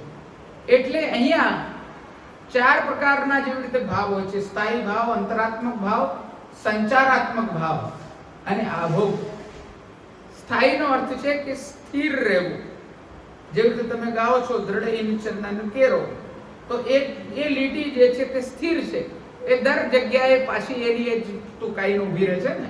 જ્યારે આખી લીટી પૂરી થાય તો પાછું કયું ગાવશો? દ્રઢઈને ચરણને કેરો. તો એ આયો સ્થાયી ભાવ. પછી એનાથી અંતરાત્મક, અંતર એટલે કે ડિસ્ટન્સ, તો ઉપરની આલાપચારી થાય છે ત્યાં બીજી તુકમાં. શ્રી વલ્લભ નખચંદ્ર છટાબેન ઉપરથી લે છે બધા, ધ્યાન હોય તો તમને. સામાન્ય રીતે કોઈને ખબર ના પડતી કે એક લીટી નીચી ગા ને એક ઊંચી ગા, એવું કહેતા હોય છે બધા. એક નીચી એક ઊંચી, એ અંતરાત્મક ભાવ કહેવાય છે સંગીત શાસ્ત્રમાં. ત્રીજો છે સંચાર, ચલતી થાય છે. આપણે ચલતી આવે એટલે એક પ્રકારનું આંદોલન શરૂ થઈ ગયું, એક પ્રકારનો એક ઉત્સાહ, એક ઉલ્લાસ થતો ગયો, સંચાર થતો ગયો. અને આભોગ એટલે કે એનો ફલભોગ, આખા ગાનનો ફલભોગ છે તે આભોગ છે. એટલે તમે જુઓ સુરદાસ સુર કહા કહે દ્વિધ આંધ્રો, તો છેલ્લી તુકમાં બધા ઊંચી બૂમ પાડશે. બૂમ પાડશે એટલે સ્વરમાં બૂમ પાડશે, પણ છેલ્લી તુક જુઓ તો બધા ઊંચી લેતા હોય છે. એકદમ જ્યાં જવાય ત્યાં સુધી જાય, એને આભોગ કહેવાય. એ રીતે અહીંયા જે છે તે જે ગોપીજનો ગાન કરતા હતા, સામે ભગવાને ઊંચેથી ગાન કર્યું. આભોગ એટલે ફલભોગ આવ્યું.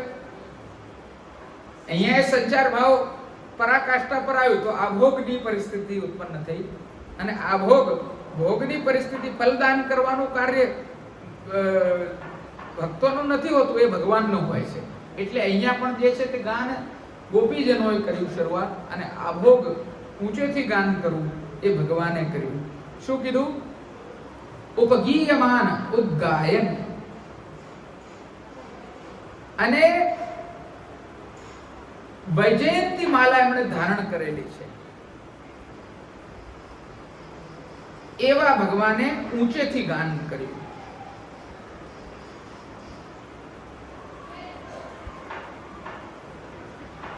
પછીથી અસંખ્ય વનિતાઓ, અનેક પ્રકારની સ્ત્રીઓના, અનેક પ્રકારના યુથોનું ભગવાન રક્ષણ કરવા લાગ્યા. એટલે ભગવાન વનિતાશત યુથભા થયા. જેટલા ગોપીજનોની સાથે મળવાથી રસ પ્રકટ થાય તેટલા ગોપીજનોનું એક યુથ હતું. આ પ્રમાણે અનેક પ્રકારના યુથ કરવામાં આવ્યા. હવે આપણે ત્યાં યુથનું મહત્વ છે. યુથનો અર્થ છે એક વૃંદ, એક મંડળ. મંડળનું કારણ શું છે? મંડળનું કારણ એ છે કે આપણે એક વ્યક્તિ વ્યક્તિગત રીતે ભગવાનનું ગુણગાન કરીએ, એની અંદર એટલું સામર્થ્ય હોય કે ભગવાનને પ્રત્યક્ષ રૂપે સાનુભવ કરી શકે, એવી પ્રત્યેકની અંદર તો સક્ષમતા હોતી નથી. તો આપણે ભક્તિ માર્ગી મંડળની રચના એવી કરીએ છીએ કે જેમાં 100-200 જણનું ટોળું હોય, વૃંદ હોય, એમાંથી એકના પણ ભાગ્ય ઉઘડે તો બધા પર ભગવાનની કૃપા થઈ જાય. આ મંડળની ભાવના છે.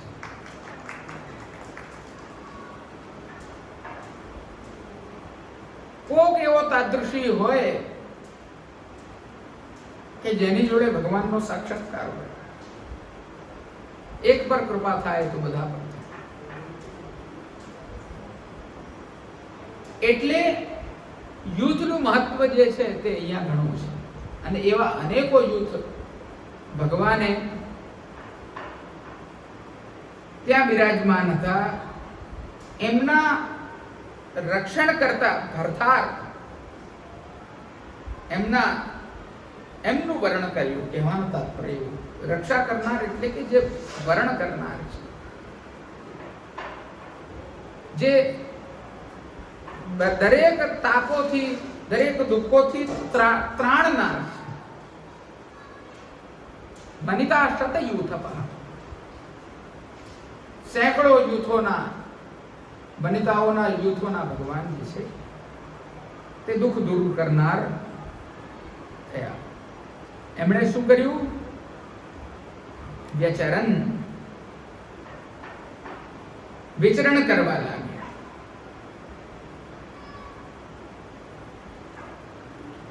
કેવી રીતે એમણે રક્ષણ કર્યું છે? વિચરણ કરતા કરતા લલિત ગતિ દ્વારા, સુંદર વાક્ય દ્વારા, મંદ સ્મિત દ્વારા, કટાક્ષ પ્રક્ષેપ દ્વારા આશ્વાસન આપીને રક્ષણ કર્યું છે એમના ભાવો. અને દર્શન કરી રહ્યા છે બ્રજ ભક્તો, બધા ગોપિકાઓ, કે ભગવાન વનિતા શતયુત કેવા લાગે છે, તેમના કયા સ્વરૂપનું દર્શન થઈ રહ્યું છે. બિભ્રત વૈજયંતી, આવી પ્રફુલ્લિત અવસ્થામાં ગોપીજનો સૌથી પહેલા ભગવાનના કયા સ્વરૂપનું દર્શન કરી રહ્યા છે? વૈજયંતી માલા. તમે જુઓ, રાસના કીર્તનો છે બધા, વૈજયંતી માલાનું ખૂબ વર્ણન છે બધે. અને આપણે ત્યાં જ્યારે જ્યારે મુકુટનો શૃંગાર ધરે છે ઠાકોરજી, ત્યારે વૈજયંતી માલા જે છે તે નિશ્ચિત રૂપે ધરવી જોઈએ. કમલ માલા છે, વૈજયંતી માલા, પલ્લવી હાર, વલ્લવી હાર, કસ્તુરીની માલા, આ બધી જ વસ્તુઓની આપણે ત્યાં શૃંગારમાં ભાવના હોય છે. અને એ બધું જે છે તે આ ભાગવતજીના જે ગુણ માર્મિક તાત્પર્યો છે તેની સાથે જોડાયેલી વાતો છે. બહુ અધિક પ્રકટ કરવામાં હું રસ નથી રાખતો, પરંતુ હું નિશ્ચિત રૂપે આગ્રહ કરવા માંગુ છું કે આ બધું આપણે ત્યાં જે છે તે અહીંયાથી નિર્ગત થયેલું છે, પ્રકટ થયેલું છે. અને આપણે ત્યાં આપણા માર્ગમાં આ બધી સૂક્ષ્મતાઓનું ખૂબ ધ્યાન રાખવામાં આવે છે. તમે ફૂલગરની સેવા કરો છો, પણ કોઈ દાડો ચિંતન કરો છો કે આ તમે જે માળાજી સિદ્ધ કરી રહ્યા છો તે શું છે, કેમ છે?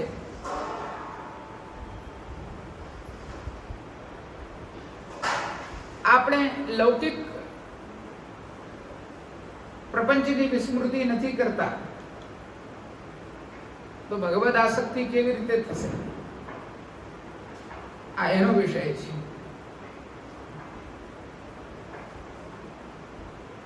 ભગવાનના એ સ્વરૂપનું વર્ણન સુખદેવજી માલામ ઇત્યાદિ શબ્દોથી કરે છે. ભગવાને નવરત્નથી જડેલી સ્વાભાવિક આશ્ચર્ય પ્રકટ કરનારની અને કીર્તિમય વૈજયંતી માલા ધારણ કરીને આખાય વનને મંડિત સુશોભિત કરીને લીલાથી ધીરે ધીરે ગતિ કરી. લીલાનો આરંભ બી ધીમી ગતિથી છે અને લીલાનો અંત છે, પરાકાષ્ઠા છે, તે પણ ધીમી ગતિથી છે. ધીમી ગતિનું બહુ મહત્વ છે રાસમાં. વૈષ્ણવો, જેવી ચલિત ગતિનું મહત્વ છે એવું ધીરી ગતિનું મહત્વ છે. મંગલ મંગલમ બ્રજ ભુવિ મંગલમ મંગલમિહ શ્રી નંદ યશોદા નામ સુકીર્તન મેતદ દ્રિચરોત્સંગ સુલાલિત બાલિત. એમાં છે મંથર ગતિ વિભ્રમ મોહિત રાસ સ્થિત ગાન. મંથર ગતિ એટલે મંથર એટલે કાચબો.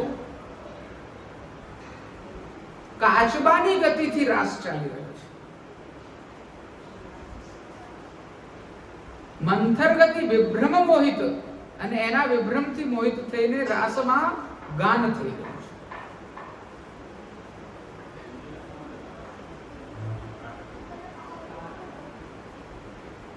આ ભગવાનની રાત્રિ લીલા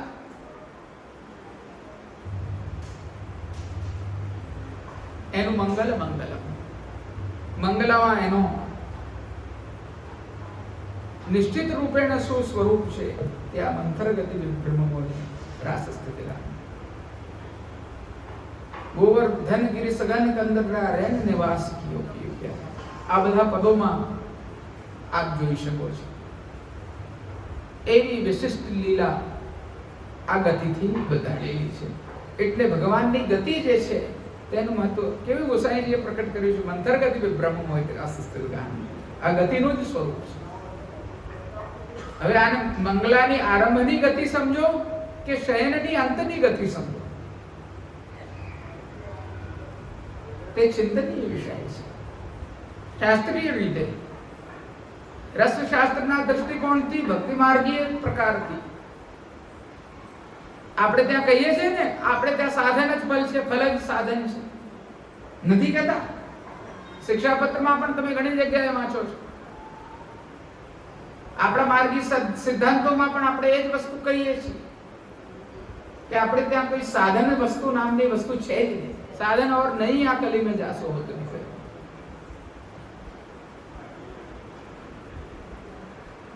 તો આને મંગલાનું આરંભ કહીએ કે શયનનું અંત કહીએ, એ આપણા વશનો રોગ નથી લાગતો. જે ગુસાઈજીએ પ્રકટ કરી છે વાત, ગતિ વિષયક વાત જ્યારે ચાલે છે ત્યારે ઘણા લોકો આઈને પૂછતા હોય મંગલમનો ભાવાર્થ કોક વાર ચર્ચામાં લો, વ્રજયુવતી સત્સંગે નો લો, વ્રજાનંદ કંદમ નો લો. એ આપણા વશનો, મારા વશનો તો રોગ નિશ્ચિત રૂપે નથી. શું લીલાનું ચિંતન શ્રી ગોસાઈજીએ કર્યું હશે અને ક્યાં એનો આરંભ છે, ક્યાં એનો અંત છે, ક્યાં એનો છોડ છે, એ પૂછડું મારા હાથમાં આવે એવું નથી. મને હજી ઘણો સમય થશે આનો સામાન્ય અર્થ સમજી લઉં તો હું માને પોતાને કૃતાર્થ માનીશ. એની ભાવના કે એનો વિસ્તાર કે એનું વ્યાખ્યાન કરવું એ મારી શક્તિમાં મને અત્યારે નથી લાગતું. આ ગતિનું વર્ણન પણ એ જ પ્રકારનું છે. ભગવાનની આ ગતિ ગોપીજનોના કામને જાગૃત કરનારી છે, કારણ કે ભગવાન જ ગોપીજનોના કામને પૂર્ણ કરનાર છે. વ્યચરતનો અર્થ એમ પણ થાય છે કે ભગવાન એક વનમાંથી બીજા વનમાં ગયા. कुंज निकुंज में क्रीडत दो, जैसे कुंजर संग करनी, राधे तू अति ही रंग भरी, परमानंद दास को ठाकुरता को मन हरि. कुंज निकुंज में क्रीडत जैसे अति सुख आनंद कंद, बसो मेरे नैनन में दो चंद्र. वन वननी क्रीड़ा, આ વન કયા એનો વિસ્તાર અહીંયા નથી, પણ ચિંતનીય વિષય છે. 12 વન 12 ઉપવન. વ્રજની ભાવના કરો છો ને,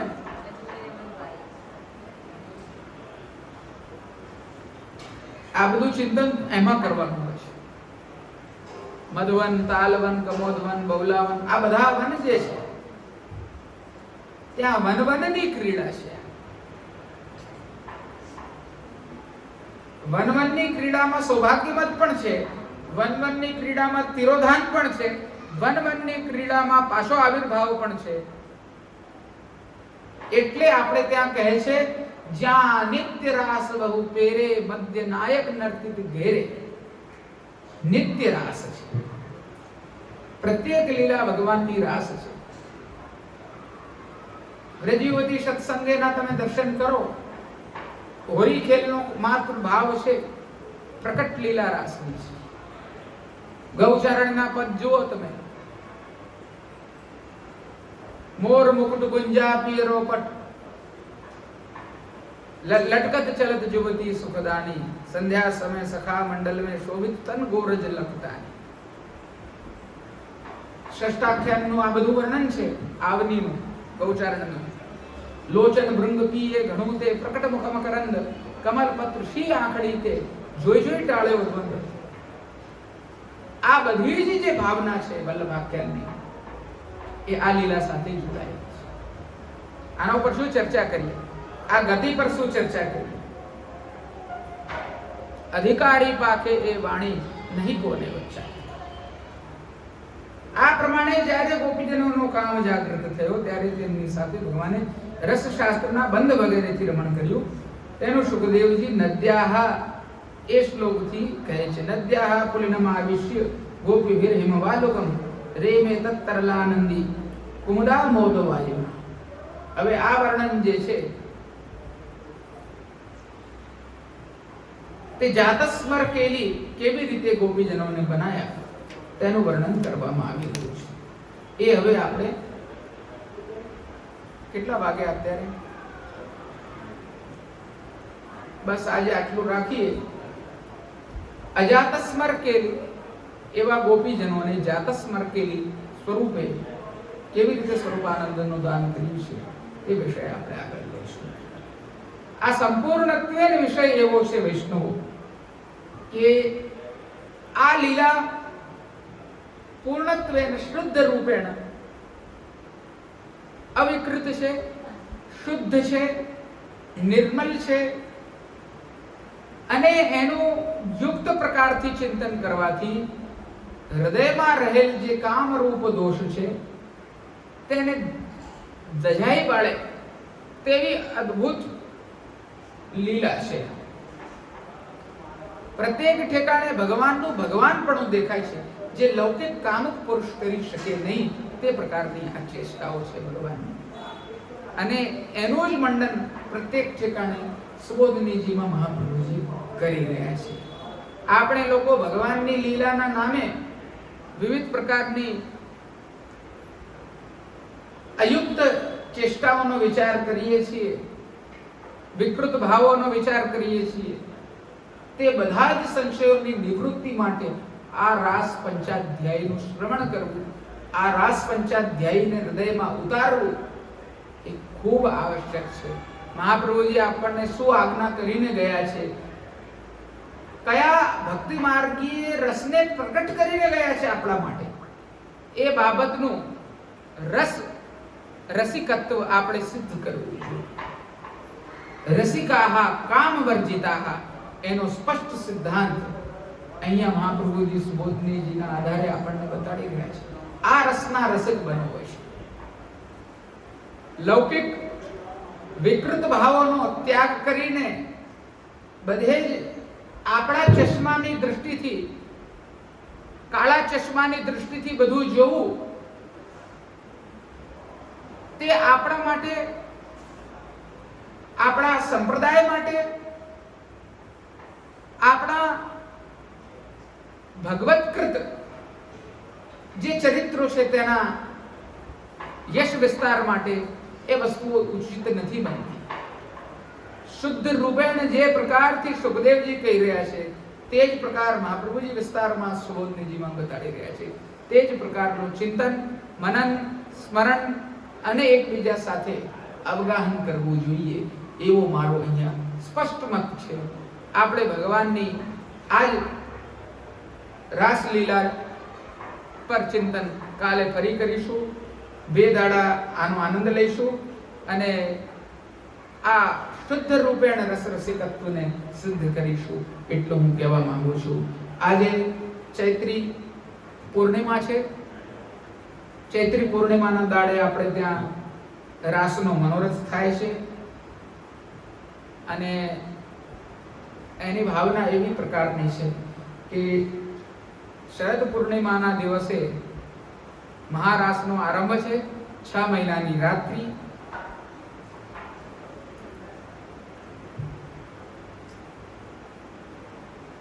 ત્યાં સુધી આ રાસની ભાવનાનો વિસ્તાર છે. બધા વૈષ્ણવો ચૈત્રી રાસનો આનંદ લે, ઠાકોરજીના દર્શન કરે. કાલે ફરી આપણે આપણું ચિંતન, મનન વિશેષ કરીશું એટલું હું કહેવા ઈચ્છું છું. બધા વૈષ્ણવનો ખૂબ આશીર્વાદ આપું છું. યુક્ત પ્રકારથી આપ આ ભગવદ લીલાનું આસ્વાદન, રસામૃતપાન કરો અને કૃતાર્થ થાઓ. શ્રી કૃષ્ણાર્પણમસ્તુ. શુભમ ભવ.